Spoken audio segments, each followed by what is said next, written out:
We continue with the virtues of Luigi Maria Monti.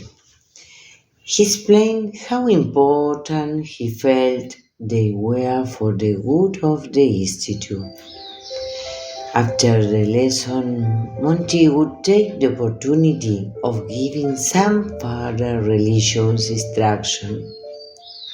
Those points of the Constitution which were not fully observed. He taught especially the observance of the Constitution, the practice of piety and brotherly love of the sick, the importance of the vow of obedience, and particularly on the vow and virtue of poverty. Sometimes during this meeting, he explained the political damage in the church in a religious institute. A sectarian government which is intent on destroying the Catholic religion and on bleeding the white people. In Monti, poverty was inseparable from humility and charity. Poverty was something he had lived all his life, not so much because of either his natural or his supernatural family, as touch his conviction that without it, the other virtues could not be cultivated. Until 1895, the servant of God always received 10 lire every month and something a bit more for an extra necessities, especially for the post or the bus. They had very little money. Fray Angelo Proli concluded adding, he arrived tired, dripping with sweat, but with a smile on his face and never a complaint. Even when he had money, a small saving would allow him to buy an extra loaf for his orphans. Fray Faustino Monti tells us that on many occasions, when Luigi was tired and going round the town, he would refuse to take a carriage and he continued on foot.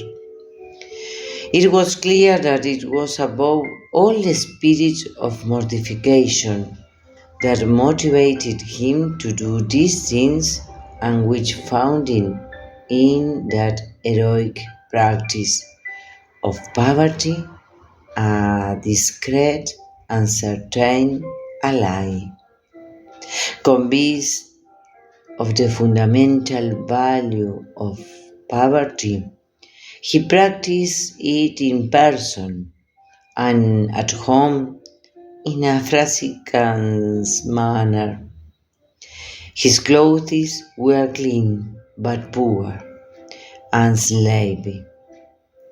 He would sometimes give his own shirt to one of the friars who needed one. He was not a scholar, but he loved to read and instruct himself in a religious things. In his old age, he studied a little Latin. It was simple, but faithful. Faithful observance of rules given by the Pope. He was a great defender of the papacy. This was also out of a deep sense of gratitude. This gratitude to Pio IX, who had permitted the setting up of the Institute and had affirmed it. In 1880, Monti confessed to Fray Giglio Albuzzi, Rome is not the Rome of the popes. Now it is the Rome of misery and iniquity. I can see there is a vast difference, going from vain to might. The artist of sacred now here to go. Everything is misery and trouble. Freedom makes people slaves. Monti was indicating the difference between freedom in the Christian sense and freedom in the liberal sense. For him, the latter was license or abuse of freedom, which generates through slavery of the spirits. Thank you, God, for His virtues.